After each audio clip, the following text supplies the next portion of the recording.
Hola, ¿qué tal? ¿Cómo están, jóvenes? Me gustaría verlos, pero en estos momentos es imposible debido a esta situación que estamos viviendo. Pero bien, tenemos este medio para seguir aprendiendo. Esta semana vamos a trabajar con computación cuántica. Muy probablemente se estén preguntando qué es exactamente la computación cuántica y qué representa para el futuro de la informática y los sistemas computacionales. Es más, algunos de ustedes ni siquiera tienen idea de qué es la computación cuántica. Durante esta presentación voy a intentar trasladarles la mayor cantidad de información sobre la computación cuántica, que es cómo se ve la computación cuántica, cómo trabaja, qué expectativas se tienen sobre la computación cuántica, cómo se ve la computadora cuántica, y también voy a explicar un poquito acerca del paradigma de la computación tradicional, esta nueva forma de hacer computación y de ver computación, los límites que tenemos actualmente. Y para finalizar vamos a conocer algunas de las computadoras cuánticas que ya están en funcionamiento actualmente, además de algunas noticias que son muy sobresalientes sobre este campo. Así es de que empecemos. Una de las primeras cosas que nosotros debemos olvidar para comprender la computación cuántica es el funcionamiento de los ordenadores actuales. La computación cuántica deja a un lado los sistemas lógicos empleados por los sistemas informáticos actuales y utilizan modelos de los estados del átomo para realizar sus procesos. ¿Sí? Es una computación que se basa en la física cuántica, en los comportamientos del átomo. Veamos esta diapositiva, esta información dice: la física cuántica predice comportamientos paradójicos o increíbles. Fíjense que en este caso puse un ejemplo, dice: una partícula cuántica no posee solo un valor de una cantidad física, sino todos los valores al mismo tiempo. Algo que se llama superposición. Actualmente nosotros trabajamos con computadoras y los estados del átomo en una computadora convencional como la que tenemos en nuestra casa o como las que usamos en el colegio son computadoras que trabajan a base de ceros y unos. El átomo solamente puede tomar la posición de un 0 o de un 1 a la vez, mientras que la física cuántica lo que hace es extender o expandir esas posibilidades. Lo vamos a ver un poquito más adelante.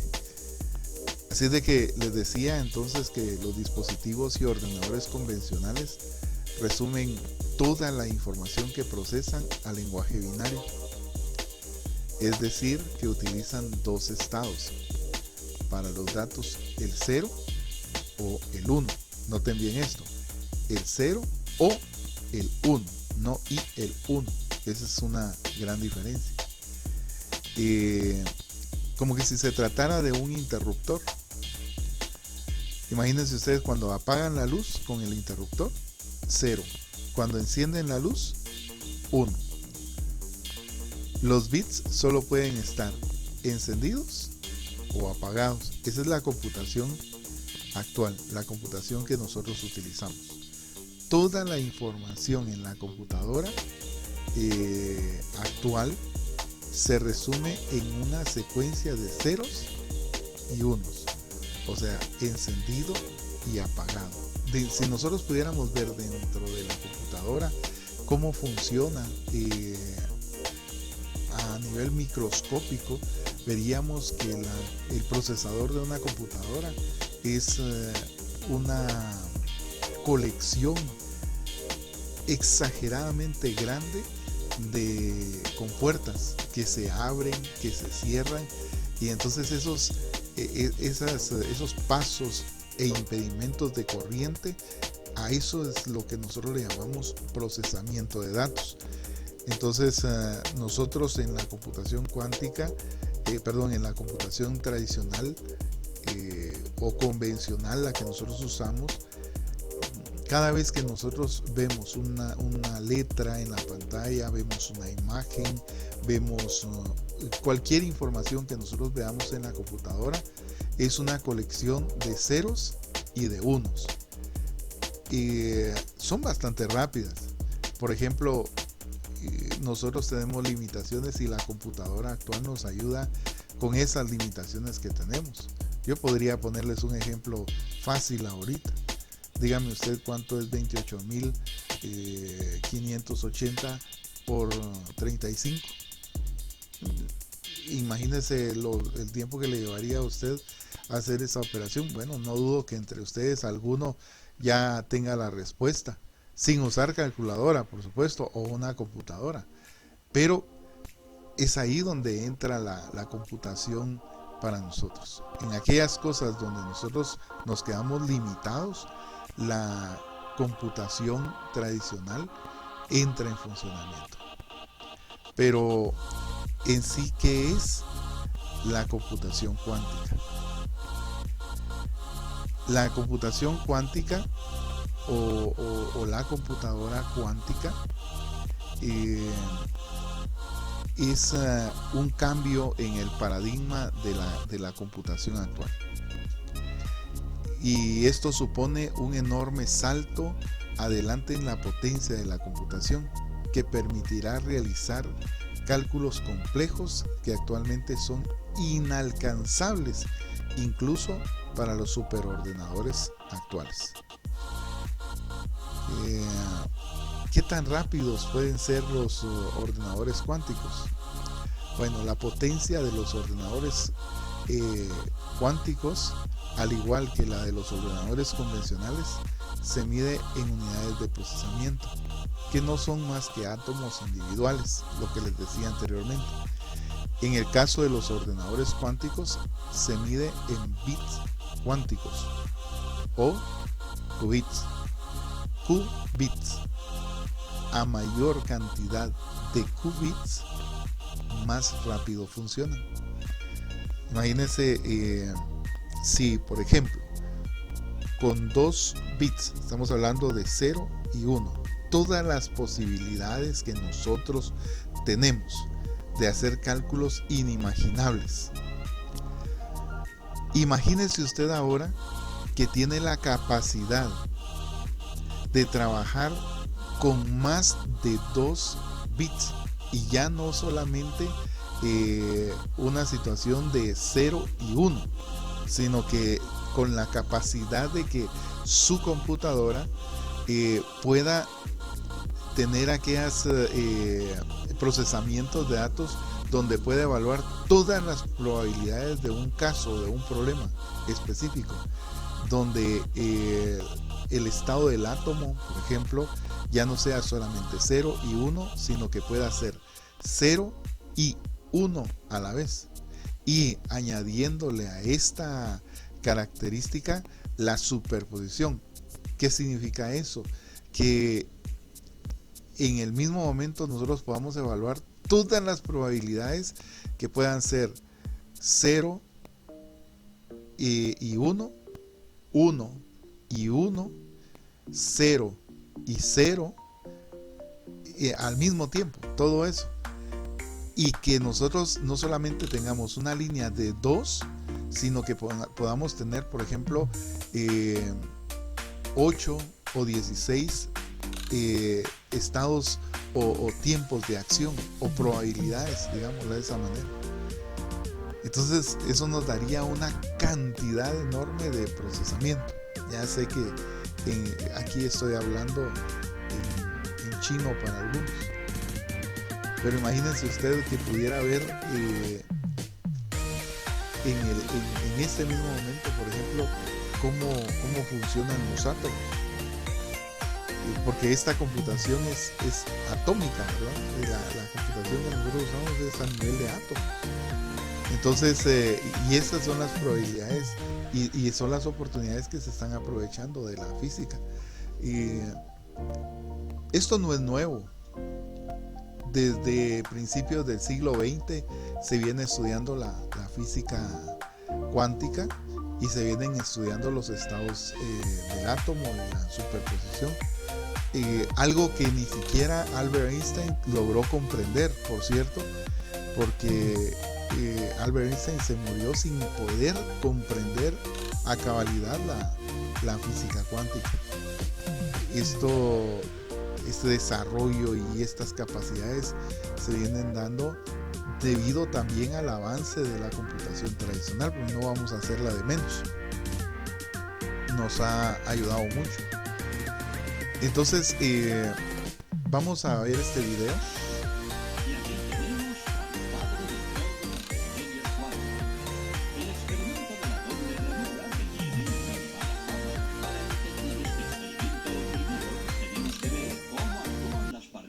O las bolitas de masa. Si disparamos al azar un objeto pequeño, canicas por ejemplo, hacia la pantalla, vemos reflejado un patrón en la pared de detrás en la que han rebotado tras pasar por la ranura. Y ahora, si añadimos una segunda ranura, lo lógico es esperar ver una segunda franja en la pared de detrás. Ahora, probemos con ondas. Las ondas alcanzan la ranura, se propagan y llegan a la pared de detrás, donde tienen mayor intensidad justo enfrente de la ranura. La franja de resplandor demuestra precisamente esa mayor intensidad. Es un efecto similar al de la franja que dibujan las canicas. Pero cuando añadimos la segunda ranura, ocurre algo distinto.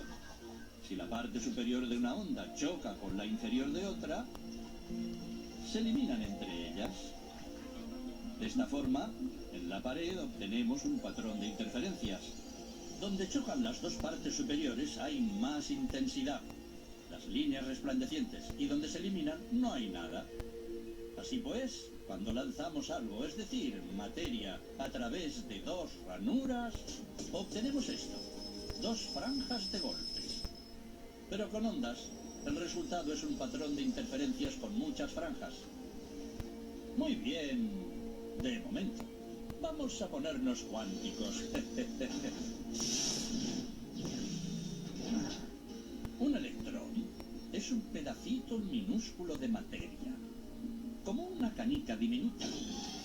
Lancemos una ráfaga a través de una ranura. Se comportan como las canicas, solo una franja.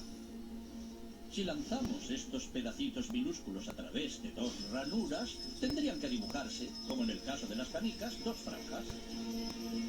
¿Qué? Un patrón de interferencias. Hemos lanzado electrones, pedacitos de materia. Pero aparece un patrón como con las ondas, no como con las canicas. ¿Cómo? ¿Cómo pueden trozos de materia generar un patrón de interferencias como una onda? No tiene sentido. Pero los físicos son muy inteligentes y pensaron, quizá las bolitas rebotan unas contra otras y crean ese dibujo. Y decidieron lanzar los electrones de uno en uno. Así no podían afectarse unos a otros. Pero estuvieron así una hora y vieron aparecer el mismo patrón de interferencias. No podemos ignorar la conclusión. Cada electrón sale como partícula. Se convierte en una onda de posibilidades, pasa por las dos ranuras e interfiere consigo mismo hasta que golpea la pared como partícula. Pero matemáticamente es aún más curioso. Pasa por las dos ranuras y por ninguna. Pasa por una y por la otra. Todas estas posibilidades están superpuestas las unas con las otras. El experimento desconcertó muchísimo a los físicos, tanto que decidieron mirar con atención para decidir por qué ranura pasaba en realidad el electrón. Pusieron un dispositivo de medición junto a la pantalla de las dos ranuras para ver por cuál pasaba y lanzaron el electrón. Pero el mundo cuántico es mucho más misterioso de lo que podían haberse imaginado.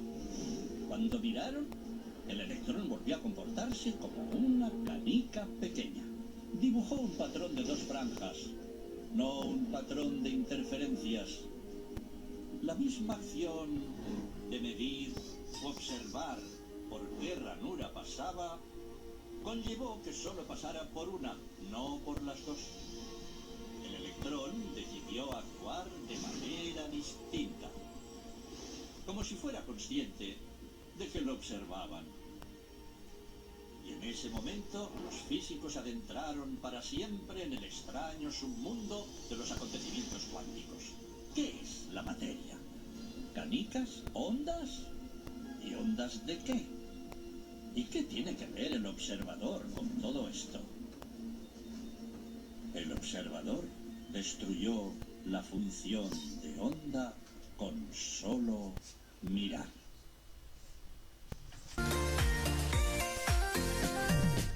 Como les decía anteriormente, este es un cambio de paradigma de la computación tradicional, dado que un bit cuántico o qubit es capaz de procesar mucha más información que un bit. Hay que tomar en cuenta algunos detalles de este video que acabamos de ver, porque cuando vemos el comportamiento de los átomos nos parece cosa de magia. Y cuando vemos la característica de que el observador interfiere con la función cuántica, entonces de ahí viene que las computadoras cuánticas que ya están en funcionamiento tienen que ser bien protegidas. Y eso lo vamos a ver un poquito más adelante.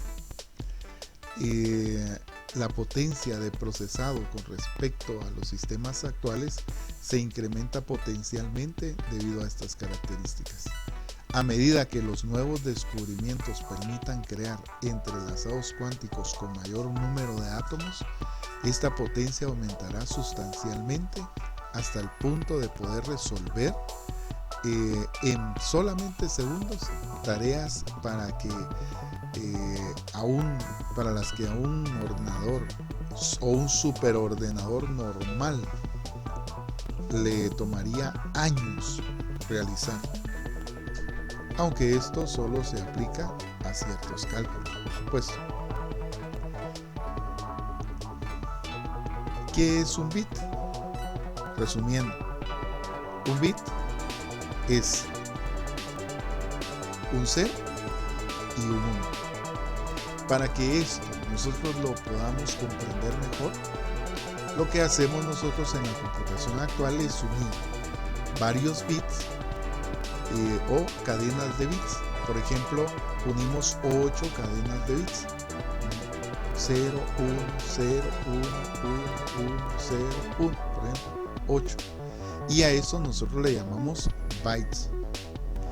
Luego esos bytes los unimos en cadenas más grandes, por ejemplo 1024 bytes, y a eso nosotros le llamamos kilobytes, y ahí tenemos nuestras unidades de medida.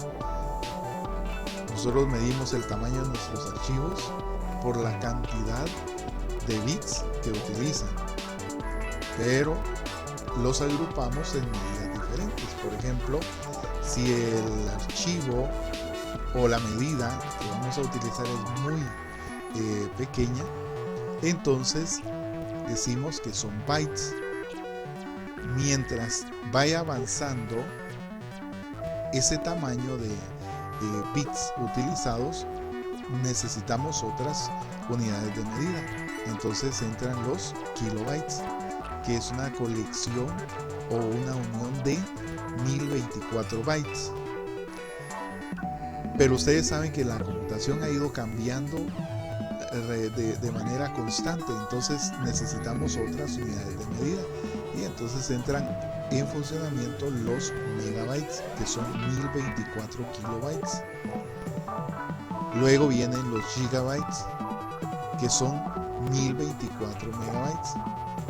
Y ustedes seguramente en sus casas tendrán un disco duro que tenga capacidad de almacenamiento de 1 terabyte, que son 1024 gigabytes. Esa es la computación actual basada en bits. Por otro lado, tenemos los qubits. ¿Qué es un qubit? Pues fundamentalmente para la computación cuántica y para la criptología o criptografía, mejor dicho, cuántica, es el análogo cuántico del bit en informática. Solamente que no se llama bits, sino que se llama qubits. A mayor cantidad de qubits, más rápido funcionan los ordenadores cuánticos. Entonces, cuando hablamos de un bit, hablamos de 0 y 1. Y cuando hablamos de un qubit, hablamos de el estado del átomo, que puede ser 0 y 1, o 1 y 0, o 0 y 0. Entonces ahí las probabilidades aumentan. Un qubit es la unidad de medida básica o mínima en la cual trabajan los ordenadores cuánticos. Avancemos un poquito. ¿Qué tan rápidos son entonces los ordenadores cuánticos? Bien, esta es una pregunta interesante. Por el momento, solo existen ordenadores cuánticos en laboratorios e instituciones de investigación. Sin embargo, han demostrado que la tecnología funciona, aunque todavía queda un largo camino por delante, ya que para su correcto funcionamiento, los ordenadores cuánticos necesitan unas condiciones muy concretas. Por el momento, empresas como Google, IBM, la NASA, Amazon, Microsoft o diversos organismos científicos están desarrollando prototipos con la tecnología necesaria para conseguir que en unos 10 o 15 años los ordenadores cuánticos sean una realidad cotidiana. ¿Qué significa eso? Que usted pueda tener ya en su casa un computador cuántico. Entonces, ¿podemos decir que existe un computador cuántico? Sí, existen hoy en día, ya existen. Las empresas que les mencioné, se las vuelvo a mencionar: Google, IBM, la NASA. De hecho, IBM y la NASA trabajan en conjunto con un ordenador cuántico. Amazon y Microsoft trabajan por su lado con sus ordenadores cuánticos. ¿Cómo es un ordenador cuántico? Esa pregunta se la estarán haciendo ustedes ahorita y quiero respondérselas con imágenes. Así se ve un ordenador cuántico. Esa maraña de tubos y cables y quién sabe qué cosas sean esas, ¿eso es un computador cuántico? No. Eso es solamente la protección. Todo esto que ustedes ven acá es la protección de la computadora cuántica. En sí, la computadora cuántica es esto de acá. Este cilindro que ustedes ven en la parte central, esa es la computadora cuántica. ¿Qué sucede con esto? Lo que sucede es que la computadora necesita unas características muy especiales. Recuerden lo que vimos en el video. En el video decía que cuando alguien observa, entonces la computación cuántica deja de funcionar. O sea, el comportamiento de los átomos es totalmente diferente. Bueno, pues para evitar que cualquier cosa interfiera, porque la computadora cuántica es sensible a, por ejemplo, los estados del tiempo, a la luz, a las interferencias de sonido que pueda tener. Todo eso puede afectar un computador cuántico. lo que ustedes están viendo acá es un ejemplo de una computadora cuántica. Así es como se ven los ordenadores cuánticos. Esta imagen que ustedes están viendo ahorita es la imagen de D-Web. Esta es la computadora cuántica de IBM en alianza con la NASA, y es lo que está haciendo posible muchos de los cambios que estas empresas están haciendo. Perdón, estoy hablando de Google y la NASA. Esa es la unión que hay. D-Web es de Google y la NASA. Había dicho IBM, perdón. IBM tiene su propio ordenador. De hecho, el ordenador de IBM se ve así. Vamos a continuar con esto. Entonces, esta imagen, les decía, es de Google y la NASA. Esa es la computadora cuántica de estas instituciones, gigantescas, por cierto, ¿verdad? Por acá tenemos la de IBM Quantum se llama. Esta supercomputadora es capaz de procesar datos a 16 qubits. Imagínense, no estamos hablando de 0 y 1, o sea, bits. Estamos hablando de 16 qubits. Eso nos daría unas velocidades extremadamente rápidas comparadas con cualquier computadora clásica basada en procesadores. Antes de terminar, me gustaría hacer una referencia sobre esas computadoras que nosotros utilizamos actualmente, pero hay mucho de qué hablar sobre esto. Bien, veamos otro ejemplo. Este es otro ejemplo. Esta es la computadora cuántica de Amazon, y déjenme decirles que algunas de las aplicaciones que ha tenido esta computadora, por ejemplo, ha influido en las capacidades propias de las máquinas que nosotros utilizamos. Alexa es un resultado de este tipo de procesamiento de datos, y es precisamente ahí donde la computación cuántica está haciendo más cambios, pero también puede ser aplicada, por ejemplo, a medicina, a la misma física, a la resolución de cálculos, a la creación de modelos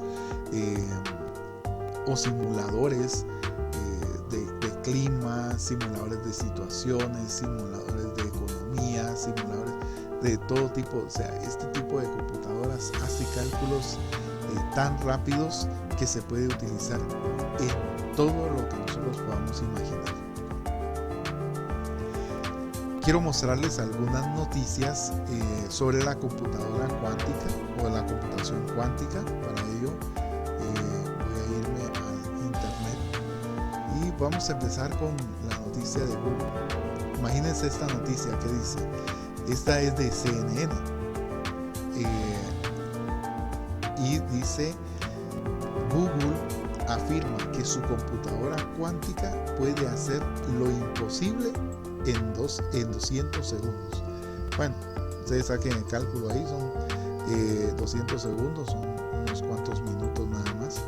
Prácticamente son 3 minutos y 20 segundos, si no estoy mal. A ver, son 120, sí, 3 minutos 20 segundos. Entonces, en ese tiempo, Google afirma que su computadora es capaz de hacer cualquier cálculo, ¿sí? Cualquier situación imposible para cualquier computadora actual, por ejemplo. Entonces, leamos un poquito. Dice: Google afirma que ha diseñado una máquina que que solo necesita 200 segundos para resolver un problema que le tomaría a la supercomputadora más rápida del mundo 10.000 años resolver. Bueno, y no lo estoy diciendo yo, lo está diciendo CNN. Es una investigación de ellos y es un artículo que ustedes pueden leer en CNN en español, .cnn.com. Ahí pueden ir ustedes, ahí está esta fotografía de CEO de Google, Sundar Pichai, con la computadora cuántica de la compañía. Miren. Entonces, no voy a leer esto, eso lo pueden leer ustedes en su casa, pero me gustaría ir a la noticia de NASA y Google. Vean esto, dice: NASA y Google compran un ordenador cuántico de 15 millones de dólares. Y este es el procesador D-Wave 2.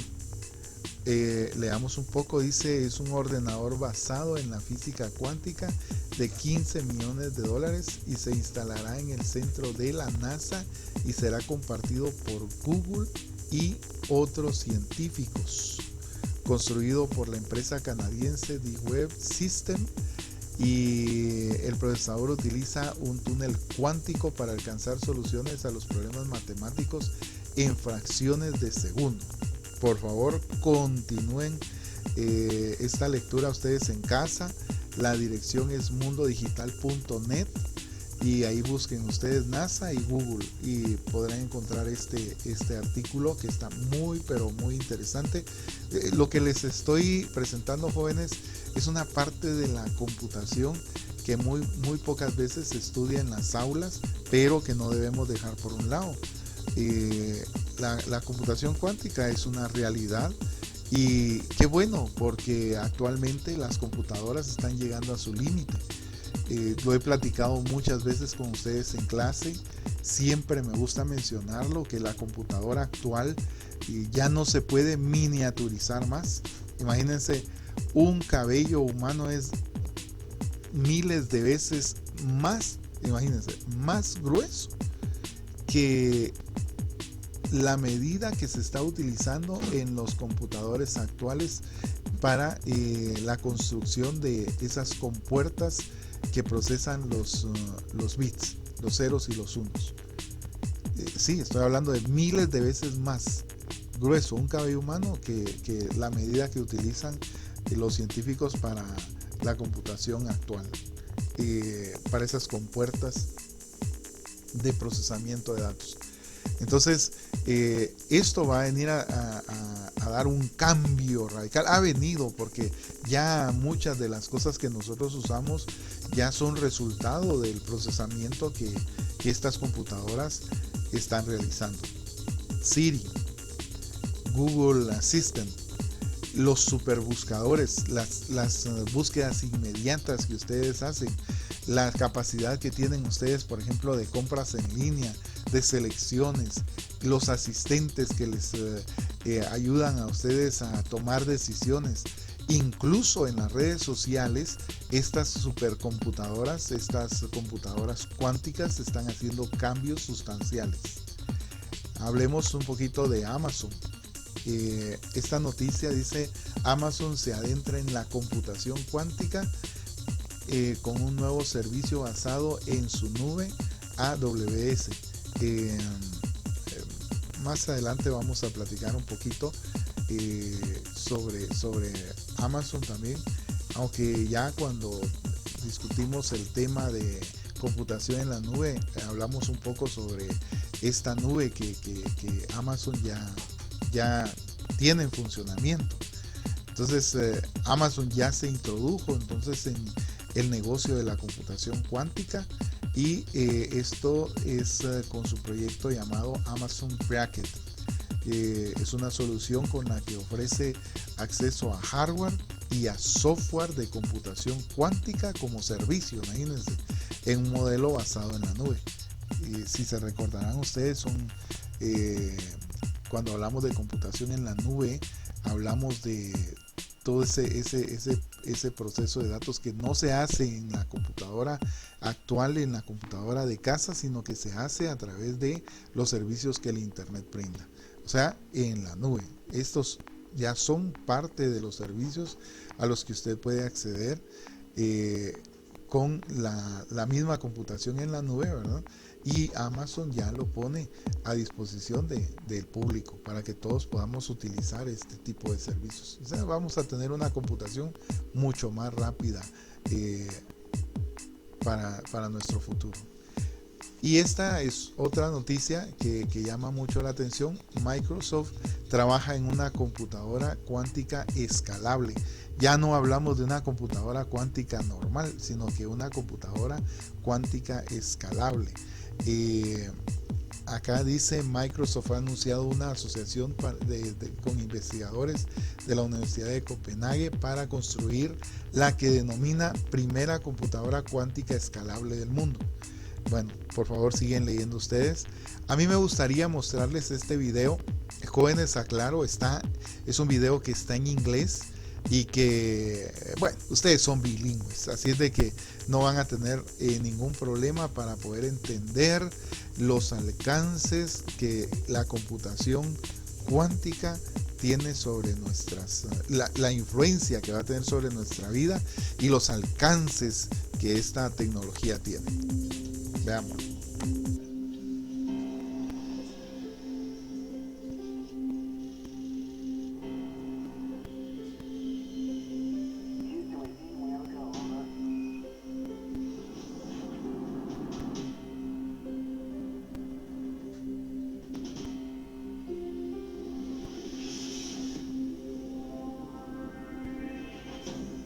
When we talk about quantum computing, it's a completely different game.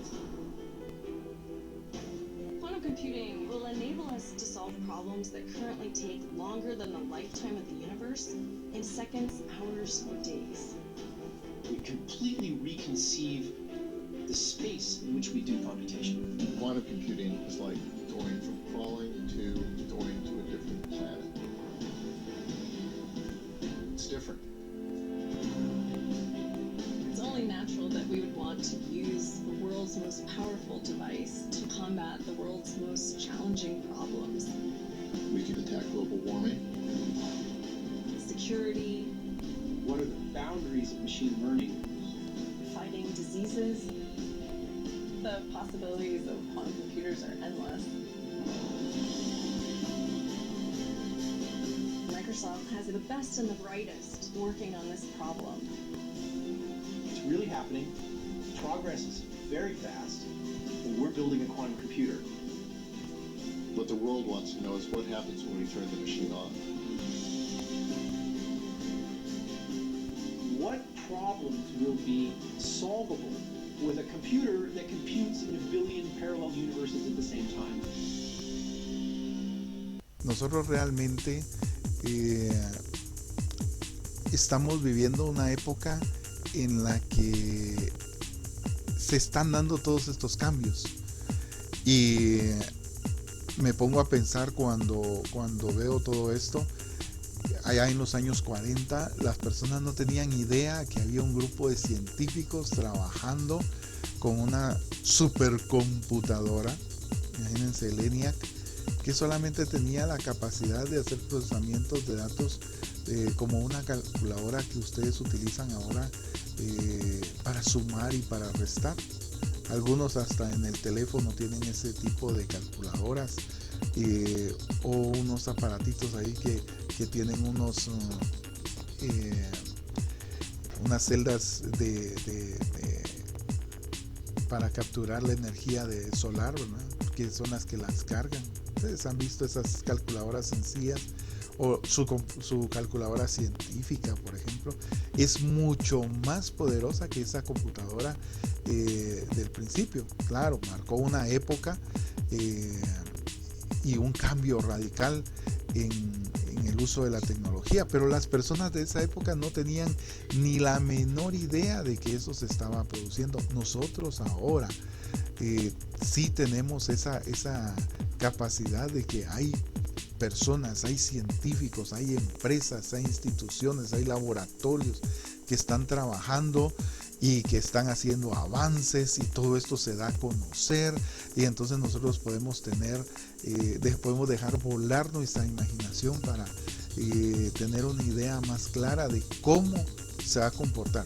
Imagínense, con este tipo de computación, dentro de un par de años, la robótica, la inteligencia artificial, los modelos 3D, todo va a ir cambiando. Vamos a tener una computación totalmente diferente, y en la medida que nosotros podamos ir utilizando este tipo de computación, las cosas para nosotros también van a cambiar, y también es necesario que nosotros estemos mejor preparados, más capacitados para enfrentar este mundo, que nosotros no estemos realmente, no seamos inconscientes de todo lo que está sucediendo a nuestro alrededor, sino que realmente nos preocupemos por conocer, por aprender por lo menos cómo funciona esta nueva tecnología, y que no nos agarre de sorpresa. Jóvenes, he llegado al final de esta presentación. Espero que algo hayan comprendido de la computación cuántica. Yo sé que en estos pocos minutos es difícil abarcar todo ese mundo que realmente nos está rodeando. Bien sorprendente todo lo que está sucediendo. Así es de que sean autodidactas también. Hay en internet una serie de videos que ustedes pueden consultar. Hay explicaciones tal vez un poquito más exactas que la mía. Vayan, vean esos videos, amplíen sus conocimientos, amplíen sus capacidades, no se limiten. Yo estaré con ustedes dentro de una semana con un nuevo tema, y por hoy es suficiente. Me escuchan, por favor, la próxima semana. Hasta luego.